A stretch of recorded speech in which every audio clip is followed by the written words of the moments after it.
আসসালামু আলাইকুম ওয়া রাহমাতুল্লাহি ওয়া বারাকাতুহু। বর্তমান সময়ে বড় একটা সমস্যা, সাদপন্থী নামে যে একটা দল বাংলার জমিনে আছে, আপনারা সকলেই জানেন। সোশ্যাল মিডিয়াতে ইতিপূর্বে এটা নিয়ে বিশাল একটা সমস্যা চলতেছে। এখন অনেকের প্রশ্ন হলো যে আমরা সাদপন্থীদের সাথে থাকব নাকি জোবায়ের সাহেবের পক্ষে থাকব।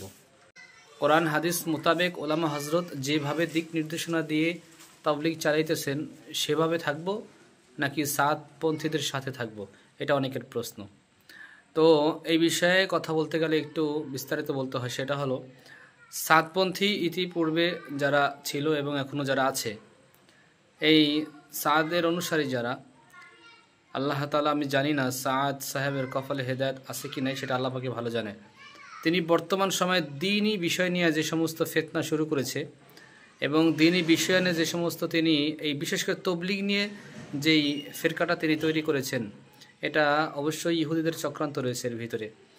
এখন কথা হলো, উনি যে সমস্ত বিষয়গুলো এই বাংলার জমিনেও পরিপূর্ণরূপে কায়েম করতে চায়, সেটা হলো যে তবলিগ তারা পুরোপুরি চাইতেছে বিশ্ব ইজতেমা তারা করবে এবং কাকরাইল মসজিদের দখলদারি তারা নিবে, এরকম বিভিন্ন উপায় তারা খুঁজতেছে।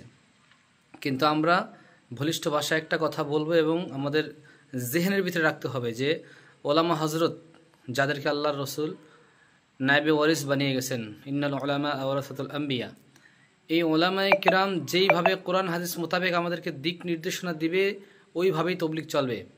এবং আপনারা আওয়াম যারা আছেন, আওয়াম জনসাধারণকে আমি বলবো যে আপনারা কখনোই কোনোভাবে আপনারা মানুষের অন্য ফাঁদে পড়বেন না, সাদপন্থীদের কথার ফাঁদে পড়বেন না, তাদের সাথে কোনোভাবেই যাবেন না, ঈমান বিনষ্ট হয়ে যাবে। অতএব আপনি যেভাবে হোক আপনি আলেমদের সাথেই থাকবেন, তাইলে তবলিগের মূল সিলসিলা যেটা এবং তবলিগের মূল মাকসাদ যেটা, ইনশাল্লাহ আপনার হাসিল হবে।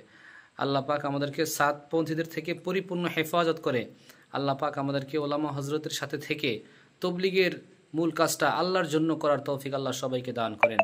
আর যদি আল্লাহ তাআলা সাদপন্থীদেরকে হেদায়েত রাখেন, তো আল্লাহ তাআলা অতি তাড়াতাড়ি হেদায়েত দিয়ে তাদেরকে ধন্য করে দেন। আর তাদের কপালে যদি হেদায়েত না থাকে, তাদের দ্বারা এই মানুষ যেন গোমরা পথে আর না যায়, দিনের কোনো নুকসান না হয়, আল্লাহ যেন এটাও একটা চূড়ান্ত ফয়সালা করে দেন। এটাই আমাদের সকলের একটা মনের আশা এবং দোয়া করতে থাকি। প্রত্যেকে দোয়া করব, নামাজ পড়ে, নফল নামাজ পড়ে আমরা এই বিষয়টার জন্য বেশি বেশি দোয়া করব। আল্লাহ সবাইকে আমল করার তৌফিক দান করেন। আসসালামু আলাইকুম ওয়া রাহমাতুল্লাহি ওয়া বারাকাতুহু।